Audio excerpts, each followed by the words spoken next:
Bak kata macam Tun Sambatan dulu, macam mana orang Melayu punya bermurah hati. So, kita duduk kat sini, kita muhasabah diri, bila isu melibatkan orang Melayu, bangsa lain jangan masuk campur. Bangsa lain duduk diam-diam je. Sebab bimbang apa? Bimbang nanti, kalau ada budak-budak nanti, orang Melayu nanti, dia keluarkan kenyataan yang bukan-bukan. Nanti koyak. So, bila koyak, buat report. Jadi, bila buat report, polis ambil tindakan pada orang Melayu. Ini yang berlaku. Selama ni pun, kalau kena pun, orang Melayu. Sikit-sikit kena pun, orang Melayu. Sedangkan orang Melayu bercakap pasal orang Melayu, pun orang Melayu kena juga. Jadi, please, kepada bangsa-bangsa lain, tak payah engage. Ini bukan amaran, ini teguran.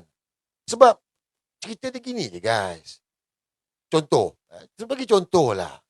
Saya tengok komen-komen. Cerita pasal orang Melayu, dia kata dia boleh terbang. Profesor Solihah bagi tahu orang Melayu boleh terbang. Saya tengok bangsa-bangsa lain ni bukan main lagi komen. Lah orang Melayu yang mangkak ni, pengkhianat ni satu hal lah. Tetapi orang Melayu, orang bangsa lain yang komen ini, macam-macam dia komen ni. Sedangkan apa yang Profesor Solihah cakap tu, bukanlah istilah terbang macam Superman pakai spender kat luar. Tetapi realitinya, kalau kita duduk dekat tanah Melayu ni, kita tengok, kita tak buat filem-filem terbang ni.